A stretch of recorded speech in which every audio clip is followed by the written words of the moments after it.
welcome to another episode of the Wausau Police Department podcast.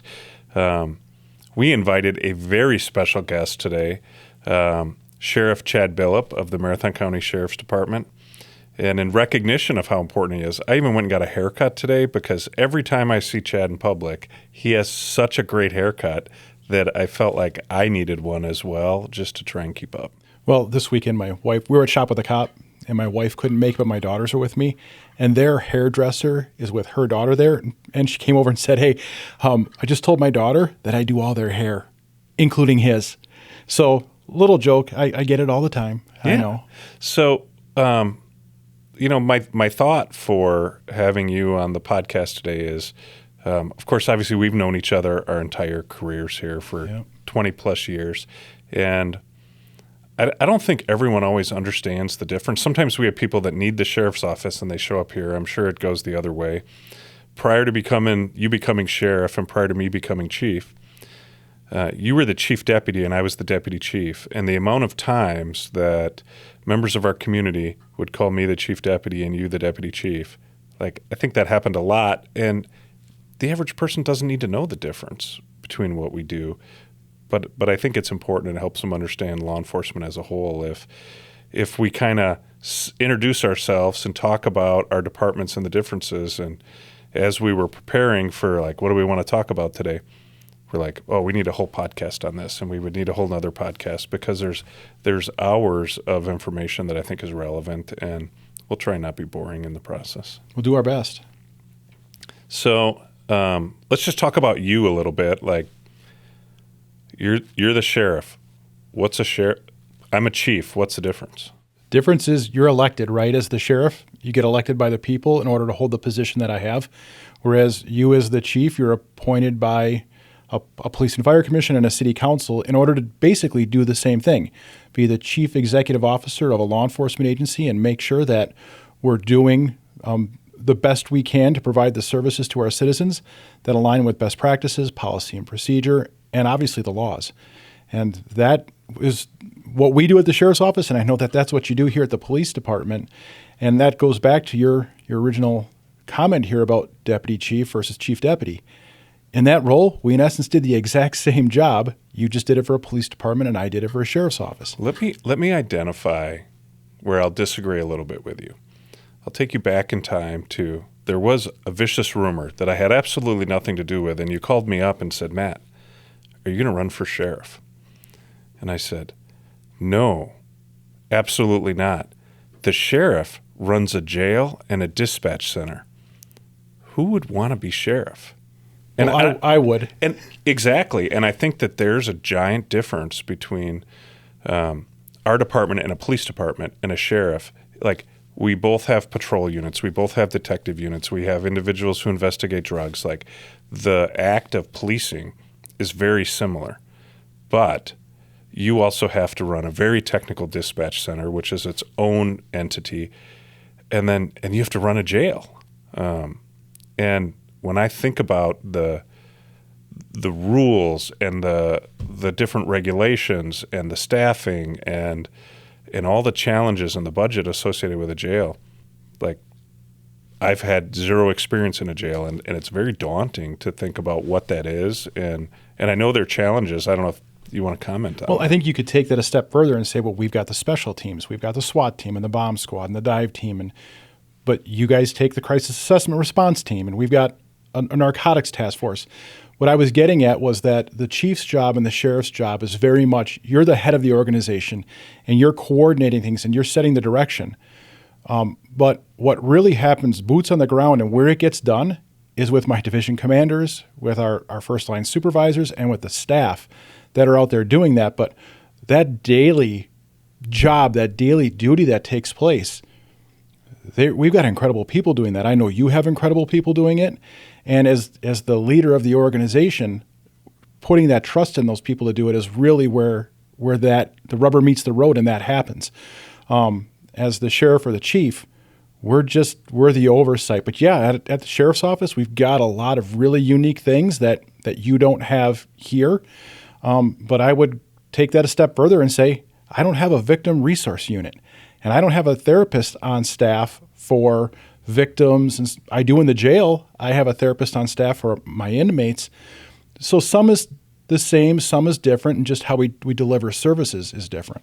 One of the thoughts I had recently thinking about the police department, and they might be the same issues or different for you, and you can tell me whether you agree or disagree, is like detectives that have to go out and solve complicated crimes. The technology that they use might have changed, but the act of being an investigator is still the act of being an investigator. Or patrol officers, that's being a professional police officer, whether you're a deputy or a police officer. The things that I find challenging is new issues that we might not necessarily have had to deal with. And so you brought up the Victim Resource Unit, the idea that we saw a gap and we want to be able to provide mental health resources to victims of crime. How do we do that? Because we see that as a role of ours. Obviously, there's the homeless and unhoused issues in Wausau that we're dealing with.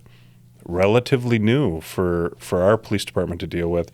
So what is that thing that's really not a core police officer function, and how are we addressing it?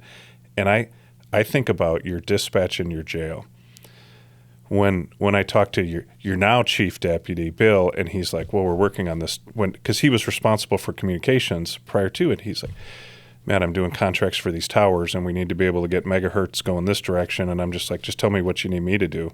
And I think about the jail, and like housing inmates is something the sheriff's department's done forever, but providing appropriate mental health care and what happens to someone when they leave the jail, how do we connect them with resources? How do we provide them with medical? How do we pay for the medical? And the challenges, like, that's all relatively new. Like, that's where the stress, I think, comes from. Being a police officer, we've done that for 20 plus years. That's the easy part. It's all these new things. Yeah. Outside of my office, and next time you come over, I'll show you. If you haven't seen those old historic books from the late 1800s and the early 1900s, they're the old jail logs that we have. And I just had somebody over today, and that's what's making me think of it. If you flip through the pages, and I'm going to use some terms here that are not commonly used today, but they were common in 1928 for sure, because I saw it in the books. One page, left page, right page. Insane, drunk. 1928. The problems that we faced as a community in 1928 are very similar to the problems that we face today as a community. We call them mental health issues and substance abuse. So our community has grown. We're very different than we were even when you and I started. I think back, I've been working in Marathon County for 30 years now. Between my time at the Colby-Abbotsford Police Department and now with the county, the problems that I dealt with as a municipal police officer and then as a deputy sheriff are the same problems that we're dealing with today. We just deal with them on a much more frequent basis, and the challenges are way more complicated than they ever were before. Well, and society in 1928 was, if you are drunk or insane, you go to jail. And as we have learned and developed and grown as a society, like you and I have had numerous conversations. Sometimes drunk belongs in jail. So, but people suffering from mental health issues, our goal is to get them to lead productive members of society and do well. And the jail is not the place for them to get those resources. So we have both agreed we want to get people resources. If they have to go to jail, fine, but let's get them the resources first. And the jail's not always the best place to get people those resources. They're not, but what I will tell you is that we've done a better job of trying to provide the resources that we can. We have a mental health therapist on staff. We have a social worker on staff. We now provide medically assisted treatment for people who come into the jail who are currently receiving medically assisted treatment. And then for people that are preparing to leave our care, we're providing them with medically assisted treatment and then doing a warm handoff for them to a provider in the community so that we're hopefully leaving that person in a better place than where they showed up when they first came to us. That isn't something that you used to see back in the day. It was, your time is up, there's the door, head on out. And I think that we as a profession have done a better job of evolving. I think back to 2015, Matt, when you and I were really dealing with some really complex mental health issues, and we started putting our heads together. In the society. I mean, we had our own personal issues, but that's not what we're talking about. Right. We're talking about as a community, right? We'll talk about us privately. But when we saw that, we got together, we had a task force, we had a group of people, we brought professionals in, and then we sat down and talked about what can we do differently. And that's where our CIT program was born. And the Wausau Police Department and the Marathon County Sheriff's Office, every time we hold one of those classes, we make up the vast majority of the students in those classes. We're training city police officers, we're training deputy sheriffs, we're training dispatchers and corrections officers, all about how to deal with those problems better. Together, it was a partnership. We created the Crisis Assessment Response Team. And I remember coming to you and saying, Matt, I'm happy to take on another team, but really, a lot of these services, where the need is at is really in the metro area here in the city. Would you guys take that on and lead that? We'll assign a deputy over here. And then I think we went and we worked with foundations and got vehicles. And the community came out to help us deliver the service. And now I would argue that that's probably one of the most successful programs that we've ever created dealing with mental health issues. You never would have seen that 30 years ago.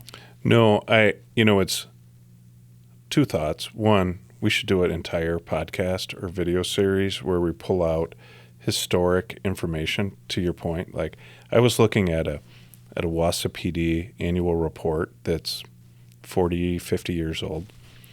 And what's important is listed on page 2. The number one thing, number of outgoing long-distance phone calls, number of incoming long-distance phone calls.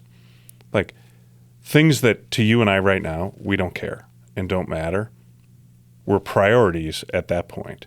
But you're talking about our crisis assessment response team, and we spent hours and hours. But you brought up CIT, and not everyone's going to know what CIT is.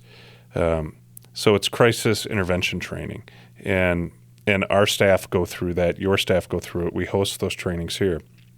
And during President Obama's time in office, he brought law enforcement experts and experts from all sorts of different fields together, and they created a handbook, which is here's what 21st century policing should look like. And they made recommendations to police departments all across the country, kind of set some goals. And one of them was, I'll screw up this statistic, but I'm plus or minus. You can correct me. Chad's really smart. He remembers stuff. It was 20% of your staff, your goal should be 20% of your staff have attended crisis intervention training. That's the number. And we send all of our officers through it. Yeah, we are. You got to take out the people that are new incoming officers, right? Yep. We haven't even had an opportunity to send some of these folks. But yeah, we're pushing that anywhere 80, between 80, 70, 80%, probably doing better than that in order to give our folks an edge up and, quite frankly, better understand the mental health system and how they can get people into resources instead of struggling with that struggle we dealt with years ago. So, I'm super proud of that because I look at other communities that have struggles. I think at any point in time, you can find a story that's about something tragic that happened as a result of mental health. And sometimes those situations are unavoidable. But the idea of CIT training is how to train our officers to recognize different mental health conditions, identify people who are in crisis, understand what some of the remedies or the treatments or what that might look like, get them to the appropriate resources, and through the whole process be able to de-escalate it. Because when we're dealing with someone in a mental health crisis, it's really not a hands in the air, show me your hands, let me put you in handcuffs, take you in custody and take you to jail. This is someone that's really struggling, and we want to get them to help, not necessarily punishment or incarceration. And how do we do that in the gentlest, most trauma-informed? How do we not make the situation worse as police officers? Because sometimes just using the core trainings of here's how you approach a person, here's how you position yourself, that might be appropriate with someone you're taking into custody and arresting for committing a crime. But that doesn't necessarily help with someone that's in crisis. Oh, absolutely. And I'll just my own personal experiences, when somebody would ask me, who can I call? Back in the day, North Central Healthcare. That's all I had in the playbook. That's all we were given in our playbook. And through CIT, we now have, are we working with somebody who's autistic? There's autistic resources in the community that we can refer to. Clubhouse is here is a great opportunity through them to provide some resources. There's a lot of people doing great work here, and it might even be a private counseling service that there's more and more of those than have ever been available too. So just knowing where to go and who the right people are. And again, that's all about those relationships, right? If you don't have the relationship and these folks are coming to us and helping provide our training, we're not teaching these classes. It's not Chad and Matt teaching CIT. It's local providers, local professionals who come in, and then they can help us make those relationships and point people in the right direction. So I'm going to circle back once just because I'm always surprised, and you can generally, at least when you were the chief deputy, I could ask on any day and you'd be like, here's what it is. But like on average, how many inmates are in the jail? On average, we've got about 300 people that we're responsible for. That doesn't mean that they're in our jail. They might be in one of the jails we contract with. They might be on electronic monitor. And that oftentimes includes some of the juveniles that we're holding out at our secure juvenile detention center. So I'm going to ask you for a guesstimate. But when you look at your jail population and the different challenges they have, like we were talking about mental health and AODA issues, like if you were to guess, what percentage of those 300 struggle with mental health or addiction or co-occurring disorders or both of those things? Like what percentage of because I think we're probably pretty representative of the nation as a whole. Like what percentage of them are those issues that they're struggling with? Yeah, and this isn't scientific. This is just my gut. That's how we make decisions. My gut is 80% or better of the folks that are with us are struggling with some sort of mental health or substance abuse issue, whether it be alcohol or illegal drugs, any of those. You've got people that we work with still that it's like Mayberry, right? They're intoxicated on alcohol and they're in our jail on alcohol and we're working through detox and some of those things. But we also have people that are struggling with methamphetamine and fentanyl and heroin and any of the other illicit drugs that you can think of. It's all here in Marathon County. And you had mentioned it, like there are resources for those individuals in the jail. I know sometimes you contract resources to come in and provide that to them.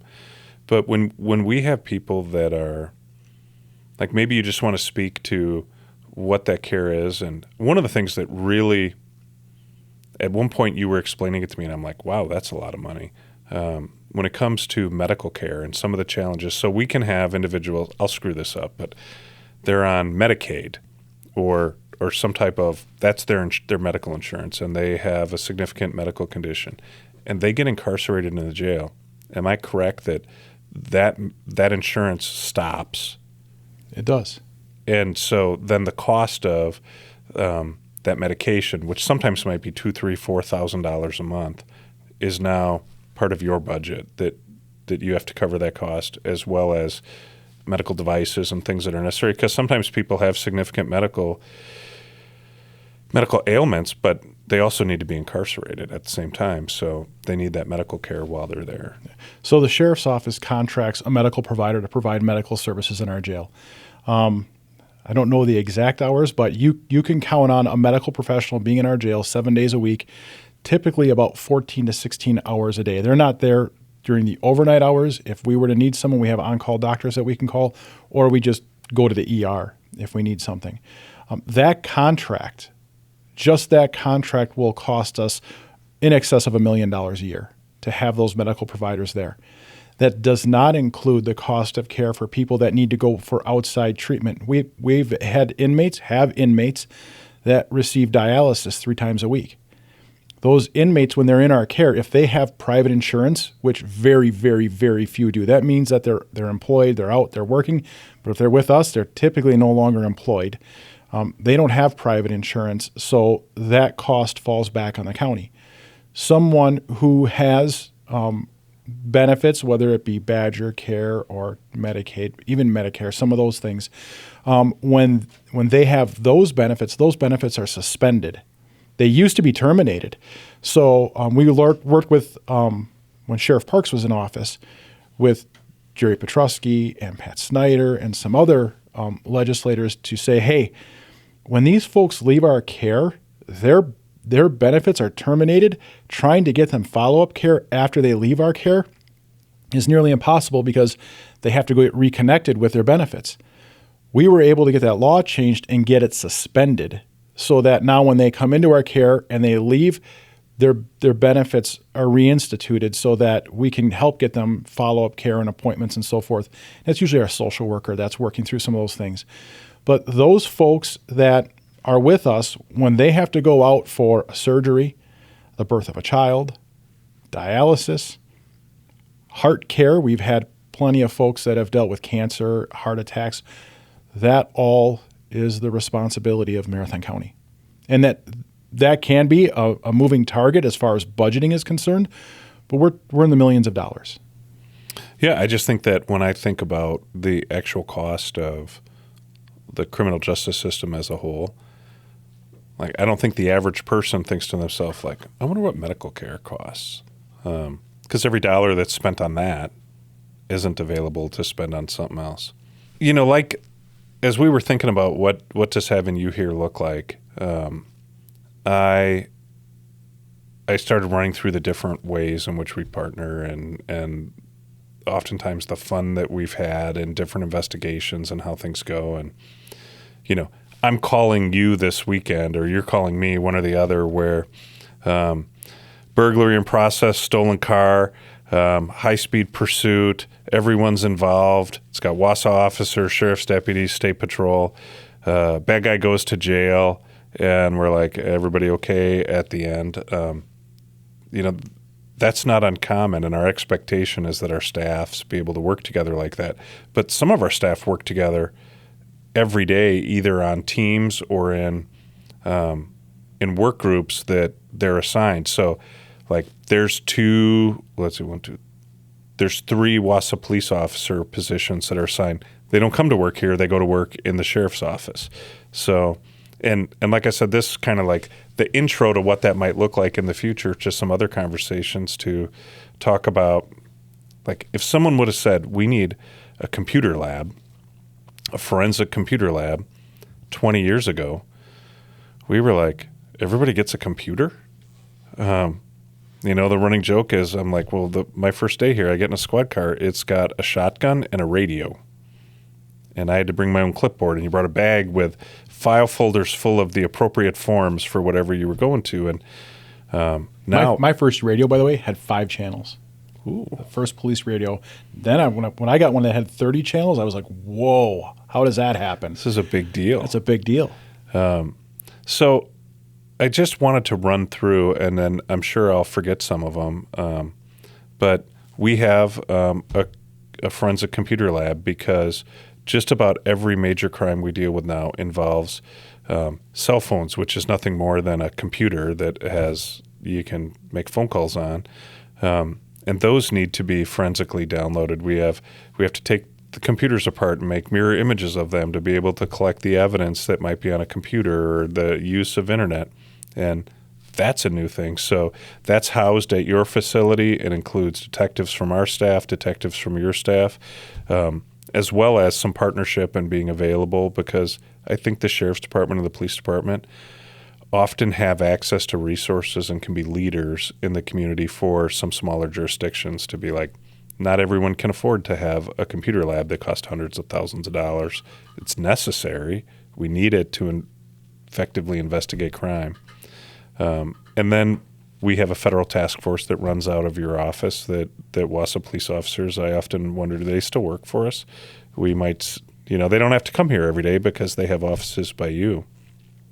But then all the rest of our staff, the amount of my staff and your staff that are on teams. So we have mobile field force and like, well, what's that? And I'm like, well, those are the guys with shields. Like if we have civil disturbances and we need people who are trained in crowd control, that's a team that involves not just the sheriff's department and the police department, but Mountain Bay Metro. I don't know if there's anyone else on. Yeah, Wood County. I think we have a couple other municipal police departments that are part of that out of Pittsville or are going to join. But, yeah, we've got a number of them that are a part of that. And we have a joint SWAT team that's supervised and the leadership come from the sheriff's office, I would say you're not only that, but you're the biggest contributor of staff to it and have the facility that can house the equipment and put that training on. And that's one where we hope like the less often they get called, the better, because we're really only calling upon them when things kind of go sideways or there's a bad call. Dive team, I thought it was fun to get a scuba diving license, long before I was a police officer when I was in high school. And we'd go find clear lakes up north to go scuba diving in, and you learn to do it in a pool where you can see. And I thought, cool, when I am at the police department, I can join the dive team. And then I realized no matter where you dive in Marathon County, it's like diving in chocolate milk. You can't even see your hand. Yeah. What those folks do. Everything is by touch. Yeah. I'm also dive certified, got dive certified years ago. Yeah, I'm not doing that. Right, so, it's like, oh, this team doesn't sound as much fun as... They go under the ice. Right. You cut a hole in the ice and you swim under the ice. Yeah. Not my cup of tea, but we have people that are willing to do those things. And the amount of training it takes, like in all of these teams, to be not just proficient, because one of the things that makes me proud of the partnership here is pick the team or even the task force or whatever it might look like. Like you guys have a bomb team that's sheriff's deputies only. But every one of these teams that are together, I'm pretty sure I'm missing a team somewhere along the line. They really have a reputation throughout the state of being outstanding in what they do and leaders in their field. And that doesn't happen by accident because nobody's showing up here on day one saying, hey, can I be a police officer? And by the way, I have all these fantastic skills in bomb or dive or SWAT. Those are all things that we have to develop our own staff and make that investment in them. And the fact that there's SWAT teams all over the state, but I know, and there's mobile field force teams all over the state, but when something bad is happening throughout the state, our phones generally ring. They call Marathon County, right? Yeah. And when they're calling Marathon County, that's the name on it, right? But they're calling Wausau, and they're calling Mountain Bay. And that only happens because of the relationships that we have, not only on the teams, but in the leadership, and some of the leadership before you and I even, that had a vision for what this could be. Because let's face it, that forensic computer lab that we have together, I couldn't afford it on my own. You couldn't afford it on your own. And the only way that that's successful is through a partnership. And that's how I believe it's responsible. We're being responsible with the resources that we're given by our respective governing bodies, but by the citizens. It doesn't make a whole lot of sense to have two SWAT teams in one county. It doesn't make a whole lot of sense to have two dive teams in the county.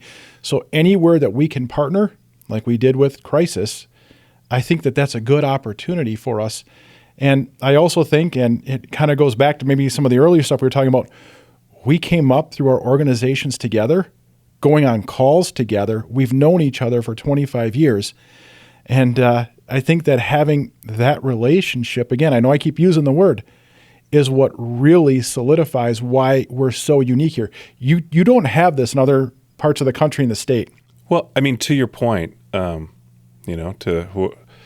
hopefully to the more than 15 of you that are watching this, I would say we don't always get along.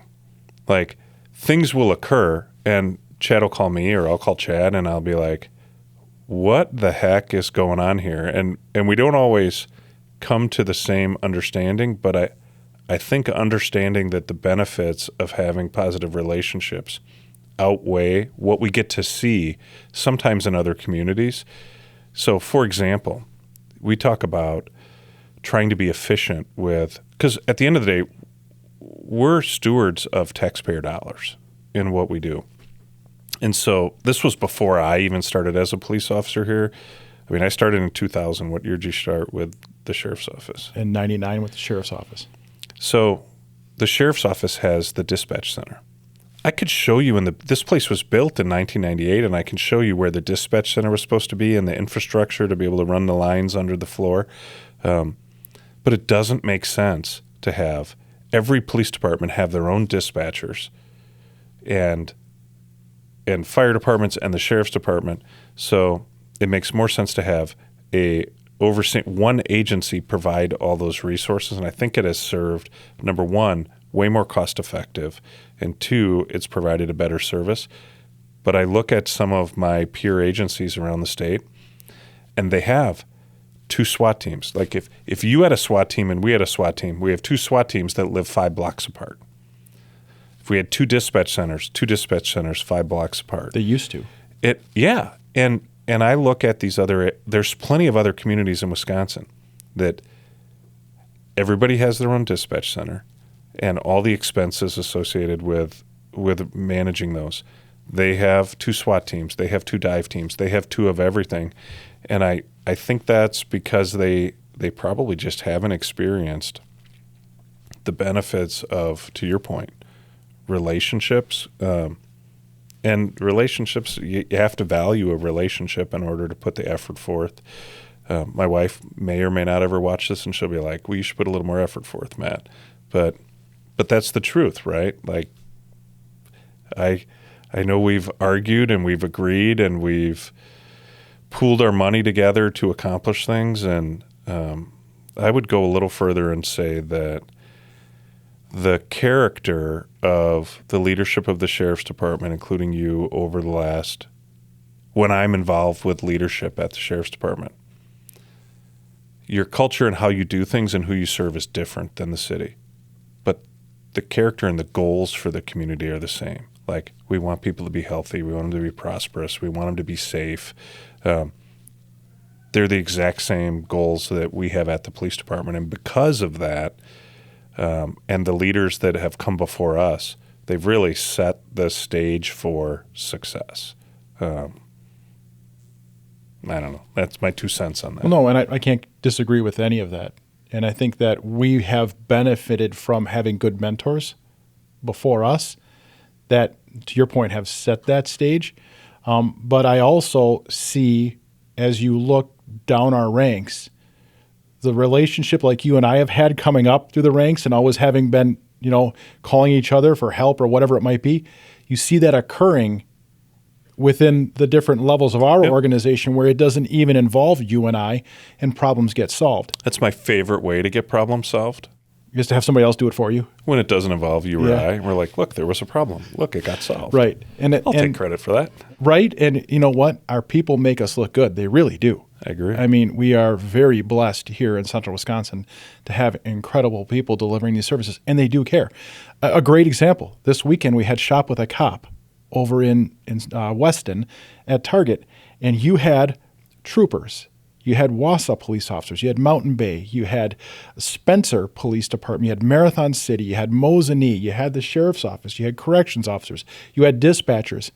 These are all people who know each other and rely on each other, work together, and they came there for the purpose of giving something back and giving it back to these kids and families.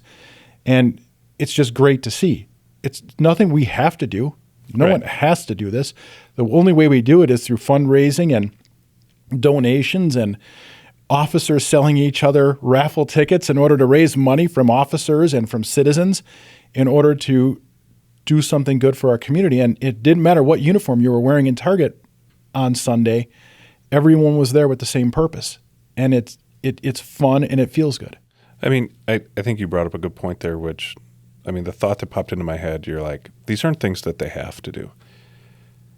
I don't think I'd want to live in a community if the local law enforcement and public safety only did what they have to do. Because I just feel like it makes such a difference in safety and in the culture of a community and the overall quality of life that exists there is not because we do what we have to do. It's because your organization, my organization, the other police departments, everyone you just named does what they have to do and more. And it's the more that I think really impacts the quality of life. So I would invite anybody watching this.